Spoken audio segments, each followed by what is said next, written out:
finalmente, fortalecei-vos no Senhor e na força do seu poder. Revesti-vos de toda a armadura de Deus, para que possais permanecer firme contra as ciladas do diabo. Pois não é contra pessoas, carne e sangue, que temos que lutar, mas sim contra principados, poderios, contra os príncipes deste mundo de trevas, contra os exércitos espirituais da maldade nas regiões celestiais. Por isso, tomai toda a armadura de Deus, para que possais resistir no dia mau, e havendo feito tudo, permanecer firmes. Portanto, permanecei firmes, trazendo em volta da cintura a verdade, e vestindo a couraça da justiça, calçando os pés com a disposição para o evangelho da paz, e usando principalmente o escudo da fé, com o qual podereis apagar todos os dardos em chamas do maligno. Tomai também o capacete da salvação e a espada do Espírito, que é a palavra de Deus, com toda oração e súplica, orando em todo tempo no Espírito, e para isso mesmo, vigiando com toda perseverança e súplica por todos os santos, e também por mim, que a palavra me seja dada quando eu abrir a boca, para que possa com ousadia tornar conhecido o mistério do Evangelho, pelo qual sou embaixador na prisão, para que nele eu tenha coragem para falar como devo. Pois então, nós estudamos a carta até aqui e vimos a maravilha, não é? Que é a exposição teológica do apóstolo. Ele vai falar de como os crentes em Éfeso, antes da salvação em Cristo, eram homens e mulheres perdidos, nas trevas, sem luz, sem direcionamento, sem direção. Então, como a partir de Deus eles foram eleitos em Cristo, chamados para a luz, salvos, como eles, através da salvação em Cristo, passaram a ser herdeiros do reino dos céus, como eles, através da cruz de Cristo, da graça de Deus, se tornaram o corpo, aquele que faz parte de uma entidade teológica chamada a noiva de Cristo, que espera ansiosamente a vinda do noivo. Tudo isso é, na verdade, um espetáculo de bondade, misericórdia, graça da parte de Deus. Isso nos leva a ficar maravilhados, como ficamos durante a exposição da carta, e perceber que da nossa parte não há mérito algum. Da nossa parte não há esforço algum que vá fazer com que a gente seja aceito por Deus. Assim fica claro na exposição de Paulo aos crentes em Éfeso, que Deus escolheu o seu povo, que Deus elegeu o seu povo, que Deus salvou o seu povo, que Deus santificou o seu povo e fez deles herdeiros. Tudo exclusivamente da parte de Deus. E aí você pode sentar e falar, né? Que bom, Júcio, que agora é só esperar. Não. Aí é que começa a nossa conversa, não é só esperar. Porque Paulo vai começar a dizer no capítulo 6, versículo 10, que é para aqueles crentes eleitos, salvos, santificados em Deus, se fortalecerem no poder de Deus. Ele já começa assim.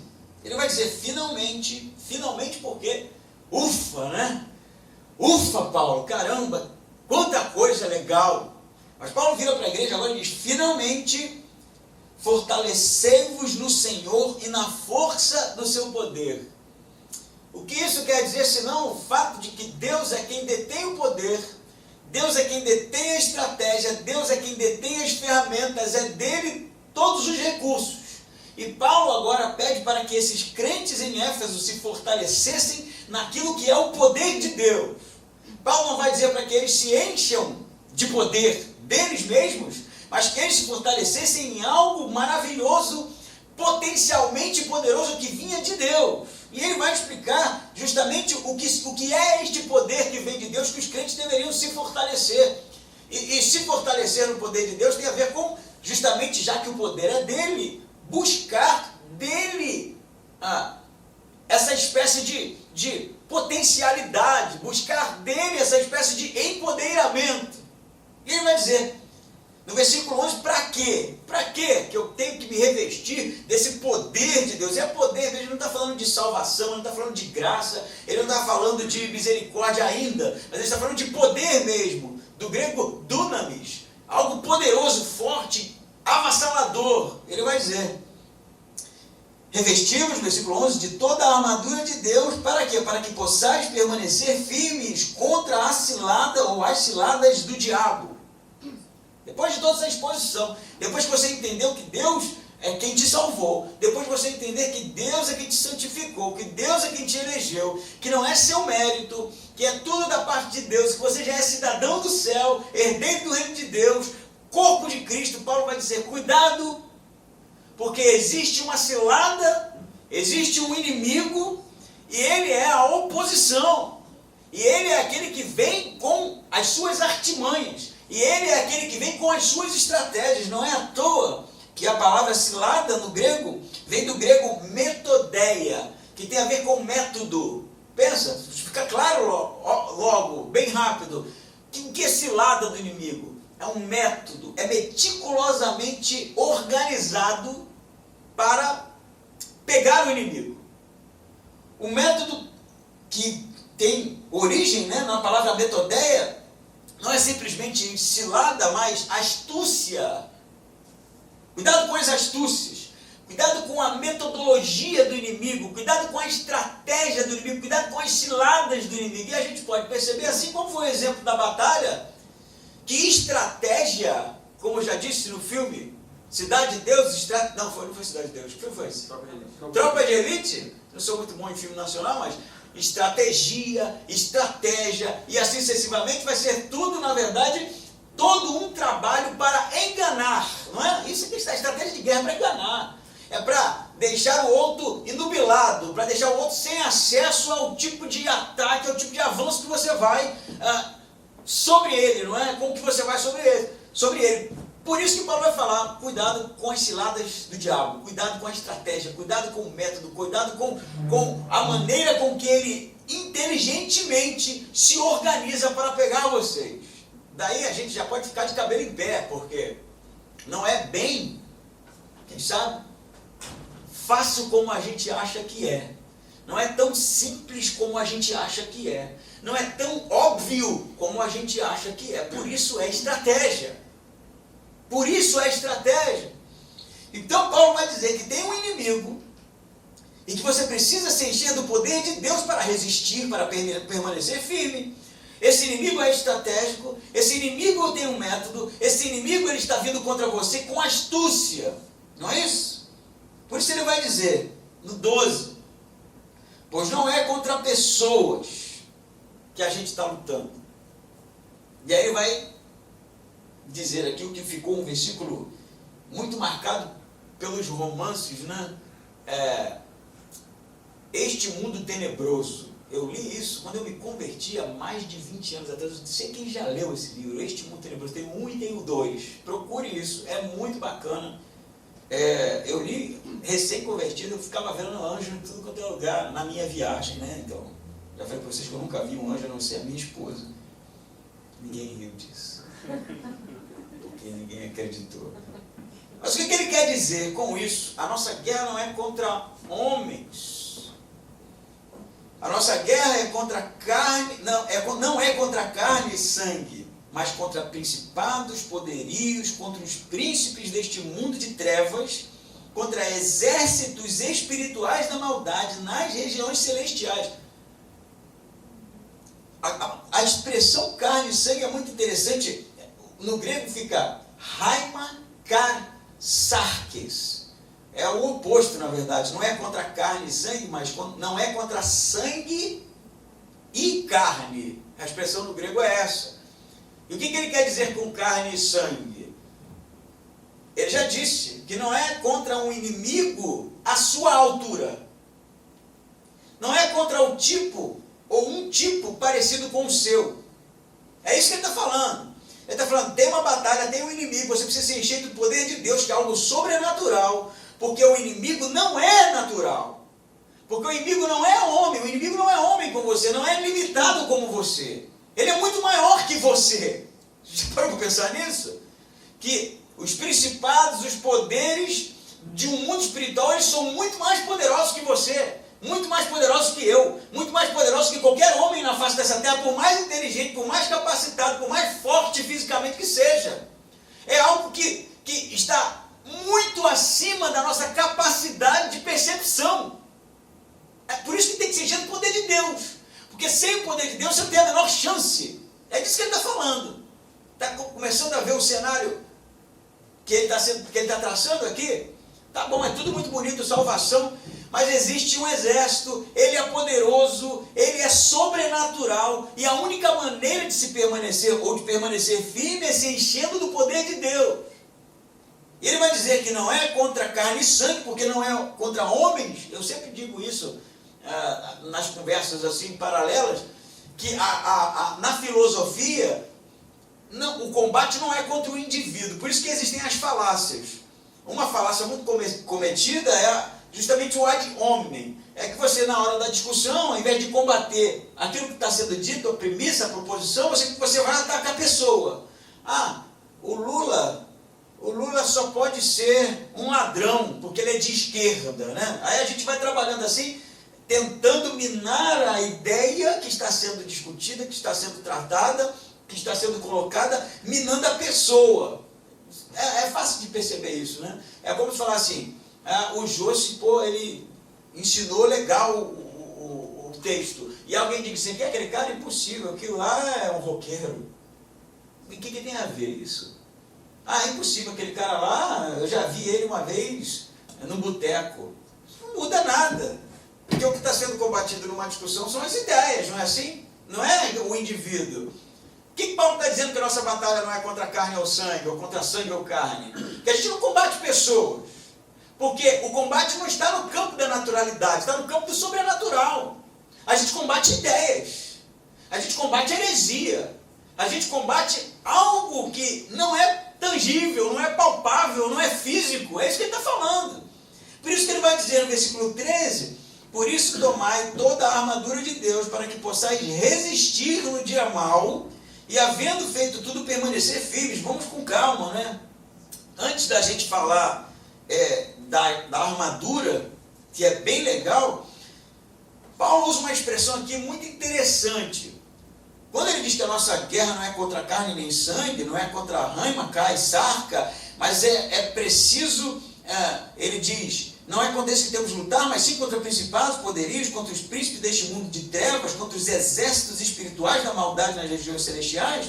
A palavra lutar aqui, essa palavrinha, temos que lutar, a expressão no grego é pale ou palê. E o que é isso? Não é lutar, não é lutar no sentido de ser oposição. A expressão, ela vem de um combate físico. Ele usa essa palavrinha de maneira intencional. É um combate corpo a corpo. Vamos com calma.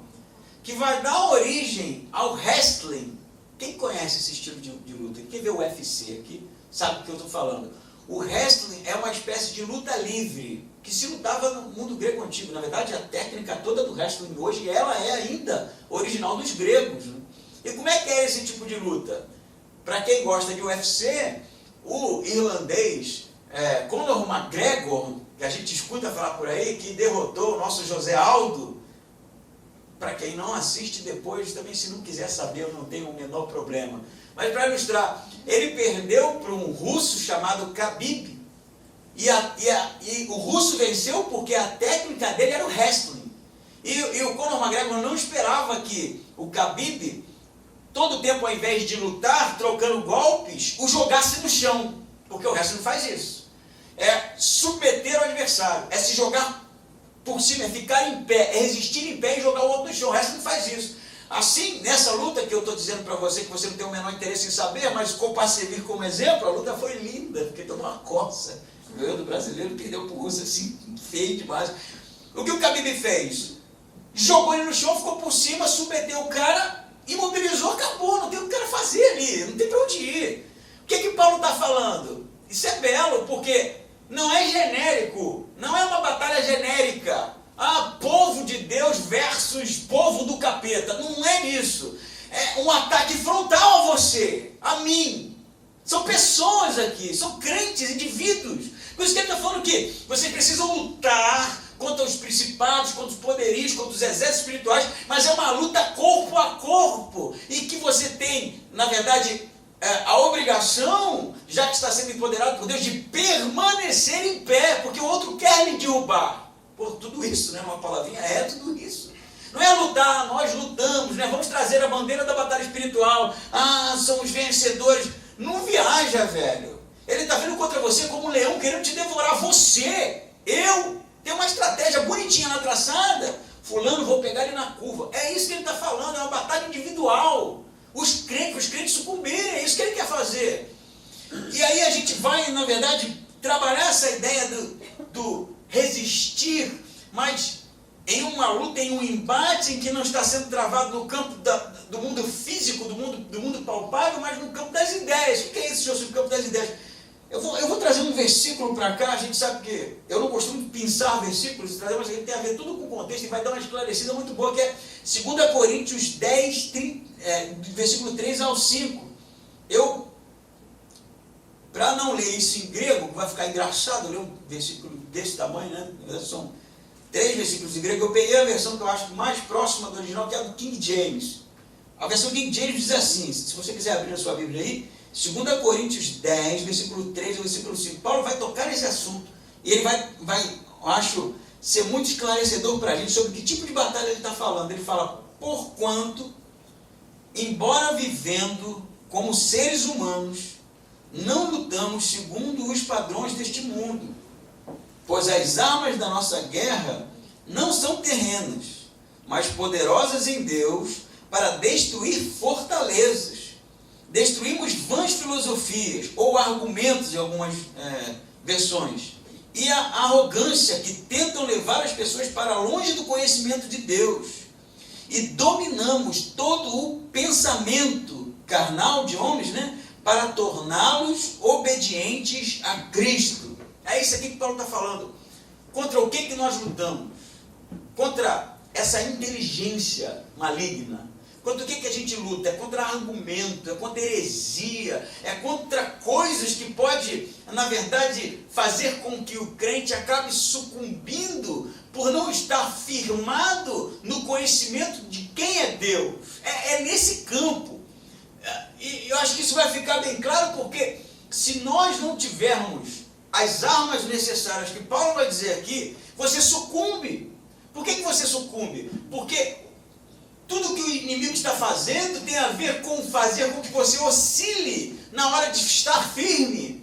Entende? A guerra está sendo travada, mas é uma guerra de domínio mental. Se é o que eu posso dizer, mental é feio dizer, né? O diabo, que é o acusador, faz com que você não tenha convicção de que é salvo.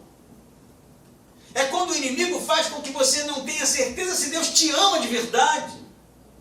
É quando ele vai trazer para o seu coração dúvidas quanto à misericórdia e à graça de Deus. É quando ele vai fazer com que você, ou tenta fazer com que você se distraia. E por causa da distração, se desconecte de Deus. É quando ele vai inventar mentiras a respeito de você.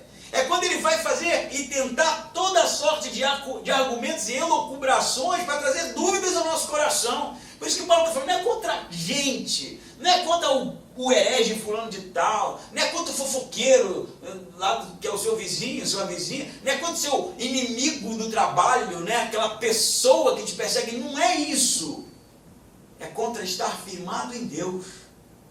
Ou não? É nisso que ele trabalha. É nisso que o inimigo trabalha. É quando a gente peca e ele vem e diz que você é pecador e você não merece a salvação. É isso que ele faz. É quando você está passando uma fase difícil e diz que Deus não te ama. Sabe?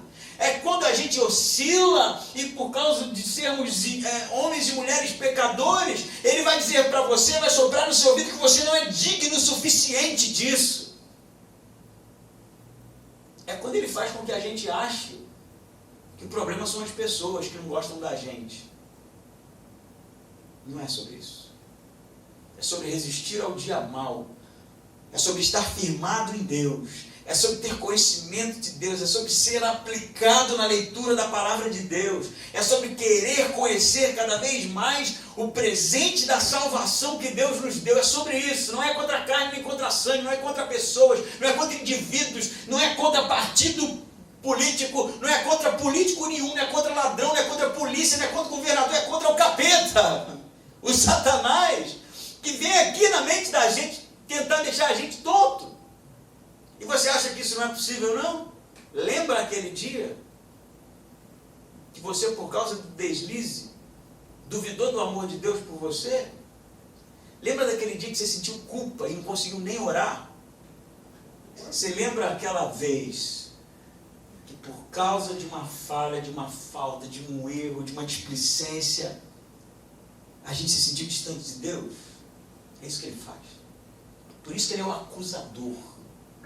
Ele não faz nada além de acusar a gente, de fazer a gente balançar, de fazer a gente se afastar, de fazer a gente ir embora, de fazer a gente ficar distraído, distante de Deus. É isso que ele faz, porque Deus ama a gente. E não tem nada que possa nos separar do amor de Deus. Isso é bíblico. Ele ama tanto a gente que é meu filho. O que é que pode te separar de Deus? A não ser a dúvida, que faz com que você se afaste de Deus. Por isso nossa guerra não é contra a carne e o sangue, Paulo vai dizer. Mas vamos avançar, senão eu vou ficar contando um filme ruim para vocês aqui até eu não sei que horas. Ele vai dizer, para permanecer firme, né? Falei da palavra no grego que tem a ver com um combate individual. E agora ele vai dizer no versículo 14 que existe algo da parte de Deus para os crentes, para os salvos, e que eles precisam ser fortalecidos nisso. Essa armadura, né, que está sendo falada aqui todo o tempo, armadura, e você não pensa num cavaleiro medieval, né, todo cheio de lata, com aquele negócio fechando aqui, que não conseguia nem andar. A ideia aqui é panóplia, que é a armadura romana. A armadura romana é um monte de lata, né? A gente já viu nos filmes que as pernas, por exemplo, ficavam de fora, né?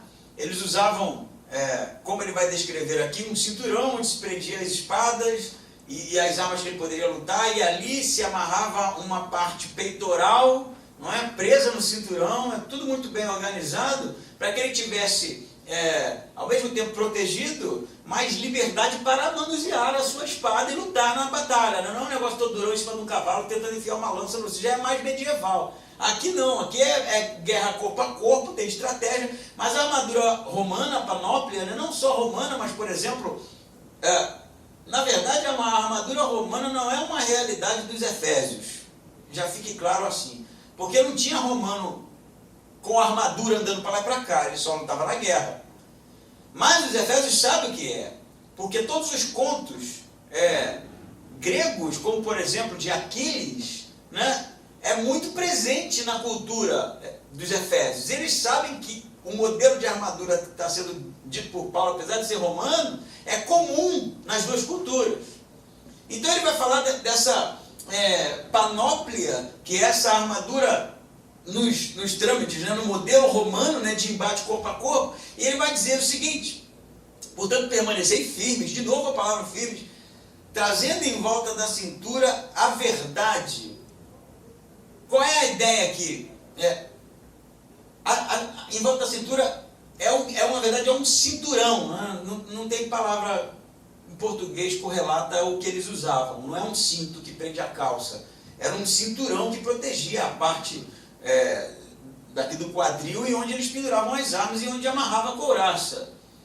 Na verdade, no grego tem uma espécie de afivelar para cima, a maneira como fica no grego, afivele para cima o cinturão da verdade, alguma coisa assim. Então a gente já sabe que o cinturão era algo que ficava na parte lombar aqui, que prendia as armas. Mas por que Paulo vai dizer que esse cinturão é o cinturão da verdade?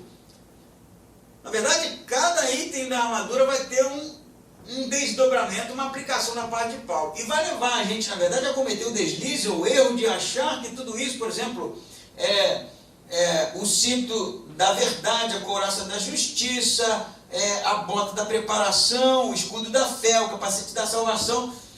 tem a ver com uma série de questões éticas que você é preciso guardar ou se manter ileso para essa batalha. Na verdade, esse tipo de exegese é ruim porque ele é meritório. Se a verdade daqui do cinturão que está sendo tratado tem a ver com você, precisa dizer a verdade. Você não pode ser hipócrita. Você tem que ser alguém verdadeiro. Se é isso, não tem nada vindo de Deus. Porque qualquer um pode decidir viver desse jeito. Não é bem por esse caminho que Paulo está, na verdade, descrevendo a armadura, e não tem a ver também com o contexto de ficar firme, de buscar em Deus o poder e de estar lutando algo que trespassa a sua capacidade mortal e limitada. Então, o que é a verdade, afinal de contas, que todo cristão, segundo Paulo, tem que vestir a sua cintura para a guerra? Verdade, a palavra de Deus. Revestivos do cinturão, a base, não é? Ali onde todo o restante da armadura vai estar, de fato, alicerçado para o dia mau. Revestivos da verdade. O que Jesus diz sobre a verdade? Ele é a verdade. Não é sobre você ser verdadeiro. Apesar de que não ser verdadeiro é algo cristão. Ser genuíno seja algo cristão. Falar a verdade seja algo bom. É sobre ser revestido ou buscar o revestimento do cinturão, como Paulo diz, da verdade do Evangelho, conhecimento, como eu já expus aqui, a busca por de fato ter certezas e convicções no coração vindo da parte de Deus. É sobre isso. Não tem como estar preparado para o dia mau se você não tem o mínimo conhecimento da palavra de Deus. Se você conhece superficialmente, como é que você vai para uma batalha assim? Você botar um cinto que não prende direito, ou um cinto que não segura nada, ou um cinto que nem um cinto, amarrou um cadastro aqui porque não tinha cinto e saiu. O Luca tem uma bermuda que não fica boa, né? Ela é bonitinha, mas ela ela é maior que ele, na verdade. Cabelo larguinha. E aí um dia desse eu falei, ele falou, tem que botar um cinto. Eu falei, não precisa não, tem um jeitinho. E aí eu dobrei ela, sabe? Dei uma dobradinha, aí deu uma segurada. Eu falei, tá bom, pô, tá bom. Saí com o menino assim, primeira corrida que ele deu, a coisa, puf, caiu. Falei, putz, vacilei. Aí a gente só dá aquela olhada assim, ó. Tipo, era para ter botado o cinto, né? Então como é que você vai para uma corrida com um cinto que não segura? Não é? O que Paulo está falando do cinto da verdade? Que é o conhecimento da verdade. Se você não conhece a verdade, você não vai dar nada, cara. Você já sucumbiu. Você já sucumbiu? Porque no momento em que o acusador começar a dizer inverdades, não sobre você, mas para você, como é que você luta com isso? Vocês lembram de Jesus no deserto? Como é que foi? O diabo chegou lá e mandou, sei lá, um grupo de soldados furá-lo com espada. Não. Aonde que ele trabalhou? Tio. Mas quando o diabo dizia algo que era, como alguns dizem, meias verdades, ele usava o texto, não é? Muita estratégia. O que Jesus fazia? Respondia de maneira correta. Não é isso? É uma batalha, gente, que está sendo tratada ali, que está sendo traçada. Qualquer deslize de Jesus ali acabou. Se Jesus incorre em um erro ali, que está sendo organizado pelo inimigo para pegá-lo, acabou o evangelho, acabou a salvação, acabou tudo. Mas o que ele faz? Ele dá uma de filho de Deus e fala assim, vai, cala essa boca, eu sou filho de Deus, você não tem direito de ficar falando nada para mim, não. Ele podia fazer isso, né? Que é outra falácia, que é chamada falácia da autoridade, né? Eu sou autoridade, então você não tem o menor direito de discutir comigo, seria alguma coisa assim. Mas o que Jesus faz? Ele vai. O diabo fala, ele rebate. O diabo fala, ele rebate. Até uma hora que ele sucumbe, não dá. Porque ele estava firmado com o cinturão da verdade. Todo crente tem que estar firmado no cinturão da verdade, a palavra de Deus. Tem que ser assim, não tem outro jeito. Que seja verdade para vocês de uma vez por todas. Na verdade, eu acho morrer dizendo isso, né? Buscar o conhecimento é tão bom quando a gente senta para estudar a Bíblia, como por exemplo hoje, na escola bíblica, e a gente vai estudar um livro que, assim, todo mundo já ouviu, sabe o que é. De repente se discutindo uma coisa ou outra, uma informação, mas a gente sabe do que se trata, você não é enganado com aquilo ali. Como é que vão te enganar com o negócio que você domina, pô? Vem para mim falar de instrumento, falar alguma coisa rápida, você me engana, eu sei o que é aquilo lá. Agora, quando eu entro num campo que eu não tenho conhecimento, eu estou na mão do outro. Pode falar o que quiser. Eu não sei. Como é que eu discuto? Como é que eu vou discutir? Como é que eu vou discutir com o André direito? Eu não sei nada direito, cara. O que eu acho que eu sei, provavelmente é errado. Como é que eu vou discutir com o Evandro sobre vendas? Como é que eu vou discutir com o Chico sobre direção? Apesar de eu dirigir melhor que o Chico, Chico é meio barbeiro, né? Vou mudar o exemplo, esse ficou ruim. Como é que eu vou discutir com o Vitor sobre designer, sobre a parte gráfica? Eu não sei isso. Mas isso aqui a gente tem que saber. Firmados no cinturão, né? no cinto da verdade. É isso que ele vai dizer. Não é sobre se você ser verdadeiro, né? Ó, quão bom e quão maravilhoso. Não é isso não, cara. Isso é legal pra caramba também. Isso é fruto do Espírito Santo. É sobre conhecer a palavra de Deus. Segundo item da armadura, né? Ele vai dizer, porque na verdade são 6 itens, a princípio. Mas se nós estudarmos com calma, nós vamos ver que são 7 itens da armadura. Então, fique comigo aqui. Ele vai dizer, permanecer firmes, trazendo em volta da cintura a verdade, e vestindo a couraça da justiça. O que é a couraça? A gente já sabe o que é. Ficava no peito aqui, né? Protegia o cara ali de um golpe de espada, uma coisa mais corpo a corpo ali, ele estava protegido. Agora, que justiça é essa? É sobre ser justo? Eu sou justo. O que é ser justo? Como é que você consegue, inclusive? Eu queria saber. Porque nem quando eu frito lá os 2 bifes, e um é maior que o outro, eu não consigo ser justo. Porque o reflexo é pegar o maior sempre. Né? Às vezes eu até assim, miserável homem que sou, pego o menor olhando o maior. O tempo todo depois você vai aguentar com isso aí? Né? Não é sobre ser justo. Apesar de ser justo, apesar de que ser justo seja o princípio cristão. É sobre ser justificado.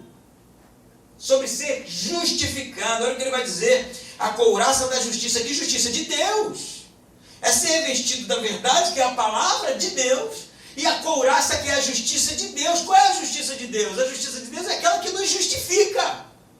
É aquela que não foi através do seu mérito, não foi através da sua capacidade, não foi através da sua performance que você foi salvo. É a justiça que justifica os que são condenados para a salvação. É disso que você tem que estar firmado. É convicção de novo. Não só da palavra, com o conhecimento, mas dos princípios. Que Deus te salvou, que Deus te justificou, que nada pode te afastar do amor dele, que não depende de você a salvação. Assim, quando o inimigo traçar toda aquela estratégia, você deslizar e acusar, está vendo, você não merece. O que você diz? Eu sei que eu não mereço, porque eu fui justificado. Não é sobre ser justo, que aí a gente está ferrado.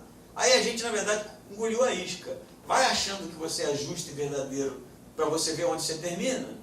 Começa a levantar mesmo o nariz e achar que você é alguma coisa bonitinha, capaz de, seja lá o que for, se não for por Deus, pela misericórdia dele. Você já sucumbiu, cara.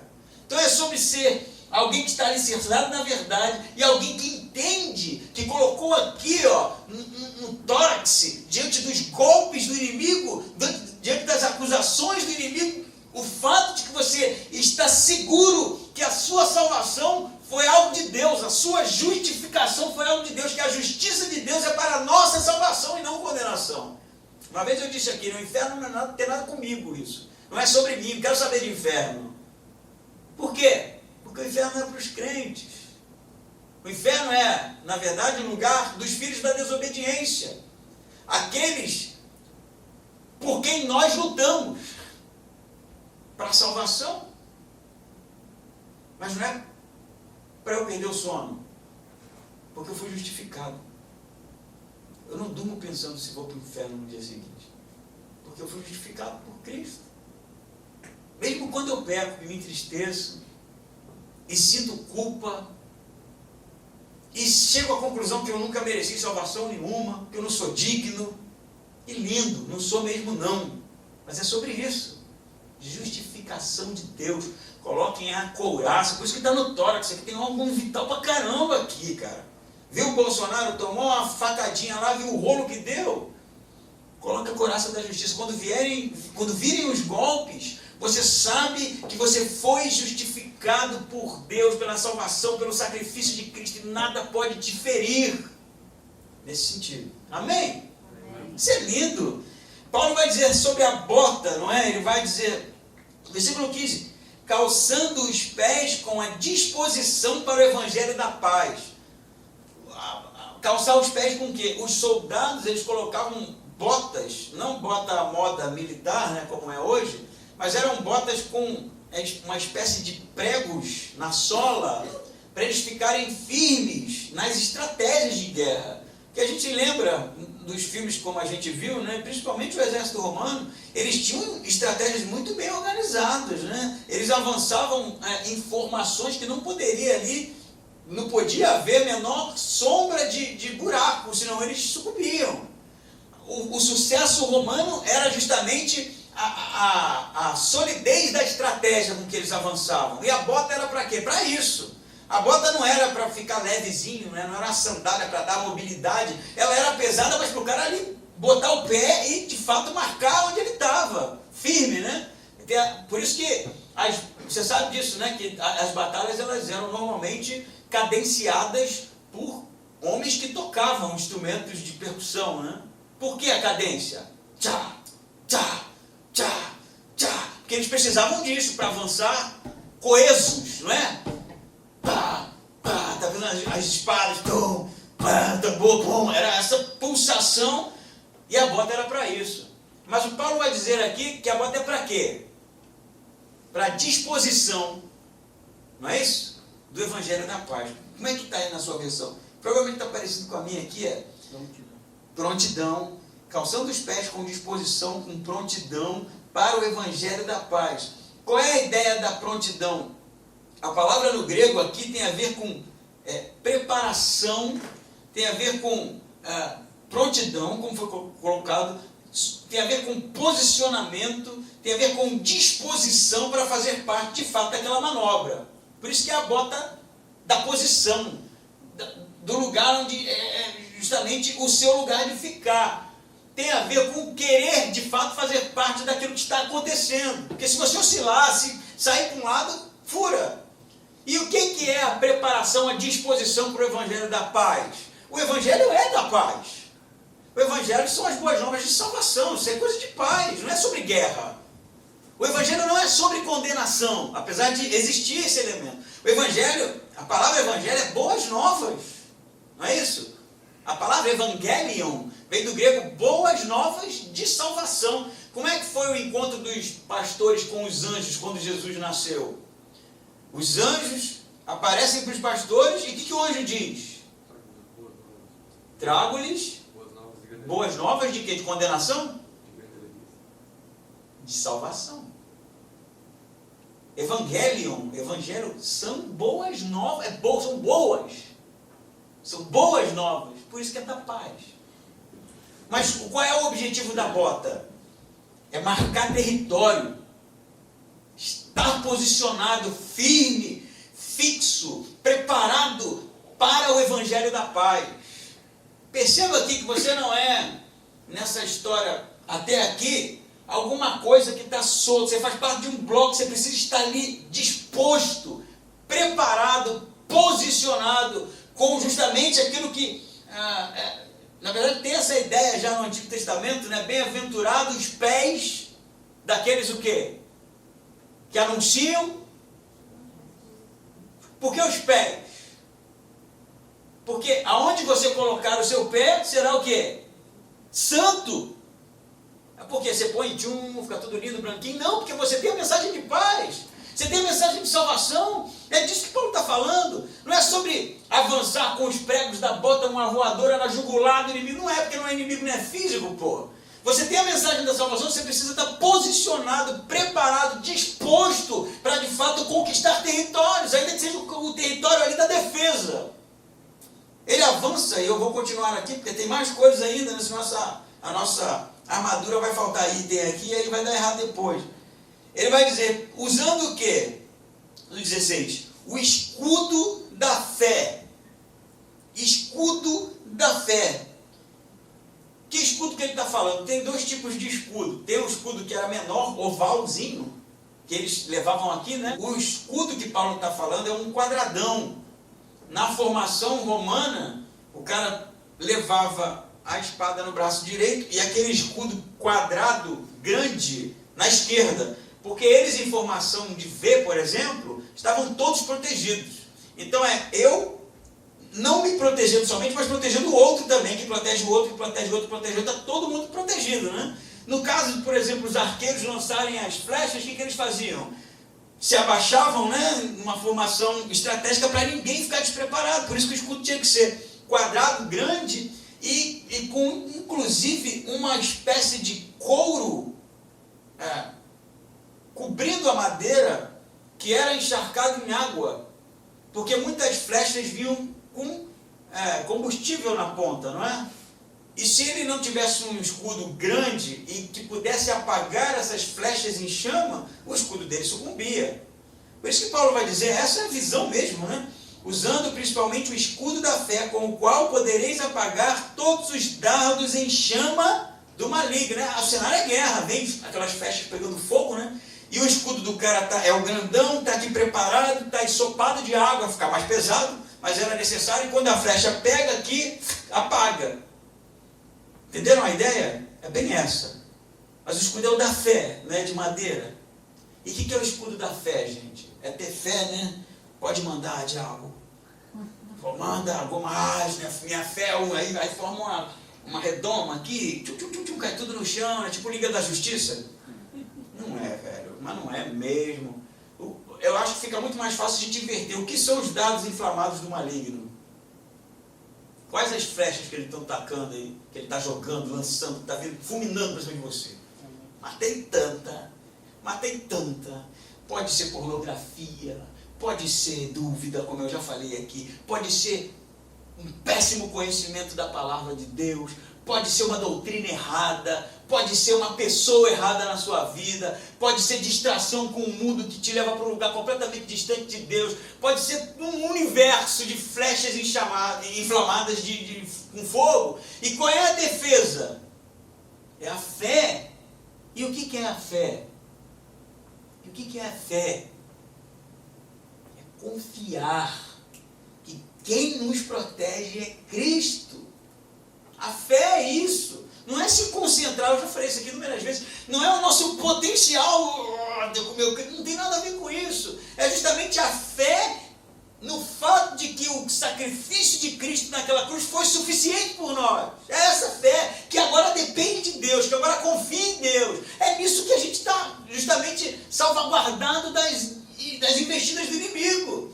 Ele vem com tudo para cima, como já foi dito aqui, as flechas, as catapultas, que tinha isso também, né? O escudo, para catapulta, o escudo já não segurava, é isso aqui, né? Mas a fé é justamente esse elemento que precisa ser algo vivo na nossa vida, precisa ser algo dinâmico na nossa vida, para que a gente possa, nas investidas do inimigo, ser protegido por Deus.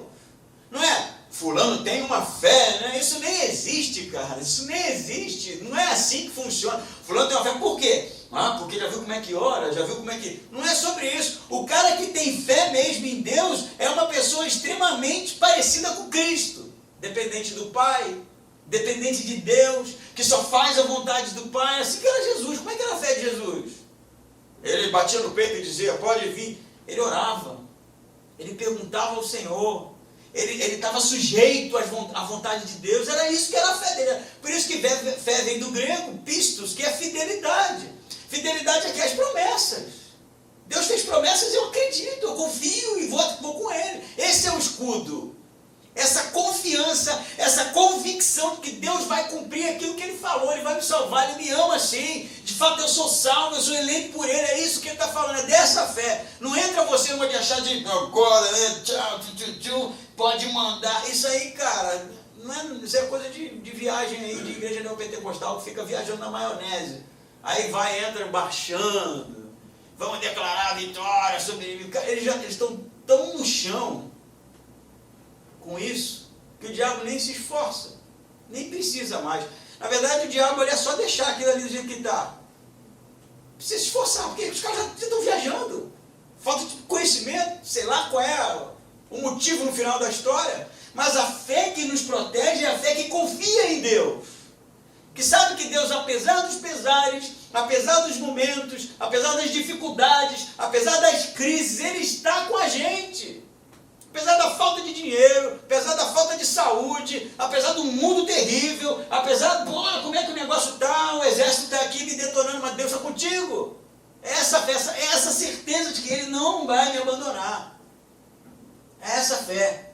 Não é que eu vou ser incapacitado. É confiar que Deus está contigo naquela hora. Ele vai resolver. Ele vai cuidar. É sobre Ele a história. E ele continua avançando.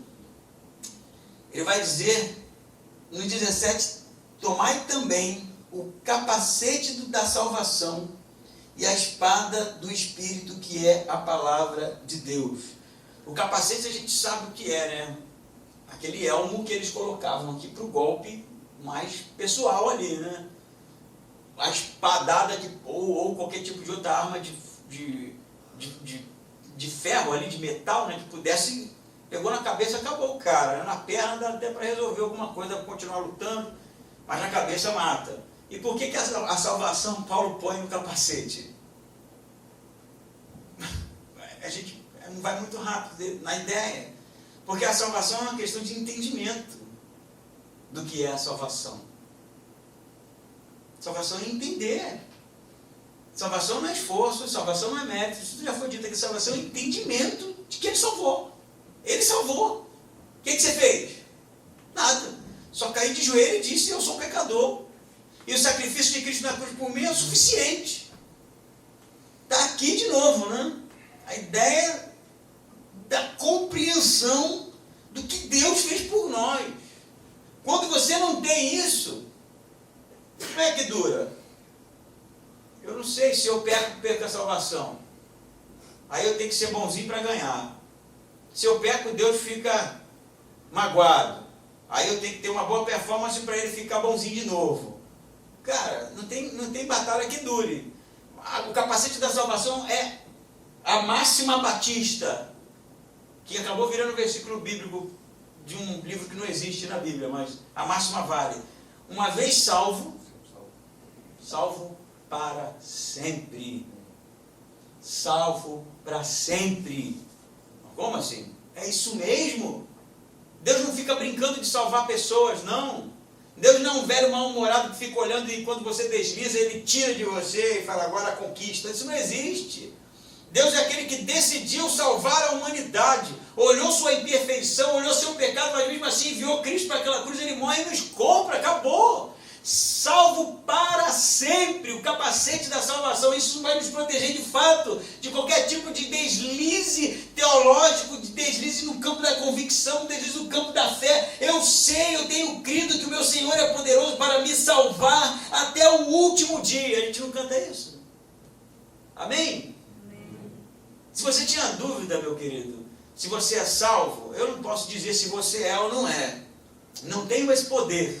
Na verdade, tenho poucos poderes. E um dos meus poderes é saber que não tenho poder algum. Quem sabe? Esse é bom. Eu não sei se você está salvo. Eu não tenho esse poder. Mas se você recebeu o Senhor Jesus como o Senhor da sua vida, e se isso foi genuíno, você foi salvo para sempre. Você é cidadão do reino dos céus. Não tem nada que pode te afastar disso. Por isso que é o capacete da salvação. Põe aqui, não tira mais. Até quando não tiver batalha, se é que existe isso, você anda com ele na rua. Você já viu o cara que desce da moto e esquece de tirar o capacete? Aí entra na loja de algum negócio, aí daqui a pouco entra o policial apontando para ele, achando que é assalto. Porque hoje em dia não dá mais para dar esse mole, né? É isso que ele está falando. É o capacete da salvação. Põe ele e pode ir para a batalha, porque é justamente sobre entender, né? Por isso que são ideias, por isso que não é contra carne e sangue, por isso que contra todo um exército espiritual que vem tentando minar a igreja, saindo muitas vezes com sucesso. E ele fala da espada do Espírito, que é a palavra de Deus. Uma coisa que é interessante, não é a sua espada, não é a minha espada, é a espada do Espírito. É o Espírito Santo que ele está falando, né? Então, qual é a espada do Espírito? Porque a espada ela pode servir aqui muito bem para ataque quanto para defesa, né? E o que é a espada do Espírito? É a palavra de Deus, ele diz. Quando é que a gente, nesse embate, que a gente se protege dos golpes corpo a corpo, como a gente pode derrotar o inimigo, é através da proclamação do Evangelho da salvação. Essa é a espada, que na verdade já é ilustrado em Hebreus, como por exemplo, que o Espírito Santo, né, ou a palavra de Deus, é como uma espada de dois gumes, né, que divide juntas e medulas. No Novo Testamento também é usado como a espada que de fato ela trespassa, né, toda a resistência, e no Antigo Testamento fala que ela divide juntas e medulas. A ideia, como divide? Como é que é isso? É que você sai agora, vamos lá, um embate teológico aqui e tal, o cara fala, você responde, você tenta enrolar ele, der uma pegadinha nele e humilhar e ridicularizar o cara. Ganhei a minha espada. Não é isso. É a espada de fato que faz com que essas ideias, né, que são ideias que tentam minar o Evangelho, que tentam minar o avanço, elas sejam de fato rechaçadas por uma outra espada, que é a espada do Espírito Santo, que é o conhecimento e a proclamação do Evangelho. Você está lá lutando, eles vão se aproximar, o exército vai, eles lançam as flechas, eles chegam ao corpo a corpo, mas no corpo a corpo você tem a espada do Espírito, você tem a proclamação do Evangelho. Mas você percebe que toda essa armadura, ela é sobre defesa e não sobre ataque. Permanecer firmes, não é isso? Sede firme, vai vir um dia mal, vocês precisam estar preparados. Ele está falando para avançar, marchando, é isso o texto? Não tem isso aqui não, é sobre permanecer. Por isso que eu usei o exemplo da batalha de Termópolis, dos 300, que eles ficaram firmes. Essa foi a estratégia. Por que você tem que ficar firme? E não sair avançando, decapitando Satanás, arrebentando com o chifre do capeta, na batalha espiritual, na vigília de oração, do quinto dos infernos. Não é, velho. É porque Deus já disse o final. Ele já disse. E ele julgou o inimigo e todos foram lançados no lago de fogo e enxofre, e os crentes foram ser salvos e viver a eternidade. Já está dito. E o que a gente tem que fazer? Permanecer firmes. Você monta aqui, ó, sabe que é uma guerra, você está aqui, ó, firmado na pregação do Evangelho, no escudo da fé, na couraça da justiça, no cinto da verdade, que é a palavra de Deus, o escudo da fé, com a espada do Espírito Santo. Você dá arma, você sabe, mas você segura a onda, porque quem conquista é Deus. Não somos nós, não é para você partir para cima do inimigo, né, e tal. Esquece isso. Se prepara com aquilo que Deus já deu para a gente. Ele já deu todas as ferramentas, a gente precisa estar firme, firmado nisso e deixar que ele avance. Por isso que tem que ficar firme, por isso que é uma guerra espiritual, porque se a gente for lutar com nossas armas, a gente sucumbe rápido. Por isso que é uma batalha de fato que ultrapassa a nossa percepção humana. Mas tem uma sétima arma aí que parece não fazer parte da armadura, mas eu vou ler para você assim. E com, versículo 18, oração e súplica, orando em todo o tempo no Espírito, e para isso mesmo vigiando com toda a perseverança e súplica por todos os santos. Isso é um item também da armadura. Como é que você vai, no versículo 13, tomar toda a armadura de Deus? Orando, sem cessar, com orações e súplicas. Não é isso que ele diz? E orando por quem? E em quanto tempo? Em todo tempo, no Espírito. Olha isso, isso é interessante. O que é orar no Espírito? É falar em língua, cantar chubinácio, tem nada a ver. Orar no Espírito é espírito de oração, é viver uma vida em espírito de oração, conectado com Deus. Não é oração, gente, convenhamos, né? Não é somente aquele momento, né, que a gente vai deitar e pá, repete aquela reza que você repete todo dia, né? Não é sobre isso que Paulo está falando. Paulo está falando, é uma batalha, é um cenário crítico. Você está em espírito de oração, conectado, atento, esperto, ligado com Deus. Por isso que é orando no Espírito. Não é, ora aí, ó Senhor, muito obrigado, tal. A gente fala isso. Não é sobre isso que ele está falando. Isso é um elemento também da oração, mas ele está falando sobre viver em um espírito, é estar de fato atento para uma batalha espiritual que está acontecendo e perceber justamente as oportunidades, perceber os ataques, estar firmado em Deus, estar de fato em um diálogo constante com o Pai, um relacionamento constante com Deus. É sobre isso que ele está falando. Orando por todos os santos, orando por tudo, ele diz, né? E ele vai dizer mais, vigiando. Por que vigiando? Por que você tem que orar vigiando? É um cenário de guerra caótico. Você tem que estar muito esperto, percebendo as nuances, percebendo os acontecimentos, os desdobramentos. Muitas vezes a gente vai tomar decisões, a gente vai decidir coisas que podem ser importantes do reino de Deus, mas a gente não percebe isso. Para a gente é só um negócio mais como outro qualquer. Mas Paulo está falando justamente essa percepção bélica de que algo grave está acontecendo e você precisa estar conectado, orando para que você possa ter a percepção de fato real da guerra. Outro filme aqui para você. Quem aqui viu aquele filme do Mel Gibson? Coração Valente. Pô, não, velho. Você não é profeta. Vejo que não és profeta. O filme é Patriotas. Quem falou Patriotas? Patrícia é profeta. Ou não, né? Aí tem uma hora que o Mel Gibson é um general, né? É isso, eu acho que é isso mesmo. E aí tá a guerra acontecendo e tiro voando para lá e para cá. No filme ele nem liga com os tiros, né? Então, ele manda todo mundo subir pelo flanco direito. E aí o outro, sei lá, sargento que estava lá, falou assim, você está louco, eles vão morrer tudo não. Aí ele faz a leitura, né? No filme é assim, né? Não sei se na vida real aconteceu assim. Ele faz a leitura da guerra, da batalha, e aí ele toma uma decisão que parece estranha. Mas aí eles vão e pegam o inimigo de surpresa e vencem a batalha. Ele não estava preocupado somente com a trocação de tiro, ele estava, no filme, né, linkado com tudo que estava acontecendo, a inteligência de guerra, né? É dar, de fato, o passo correto, tomar a decisão certa. É sobre isso que Paulo está falando. Permanecer no espírito de oração, permanecer, de fato, linkado com Deus, atento aos acontecimentos. A gente vive assim. Você vive assim? Você sai de manhã para o trabalho ligado, sabe, em Deus, pensando, pô, cara. E quando as coisas acontecem, a gente tem de fato esse olhos de lince para perceber os acontecimentos, para perguntar para Deus se de fato aquele é o passo a ser dado. A gente faz isso. Porque falar de oração parece que a gente limita a coisa quando for dormir, antes da comida. Senhor, muito obrigado por essa comida, tal, cai todo mundo em cima.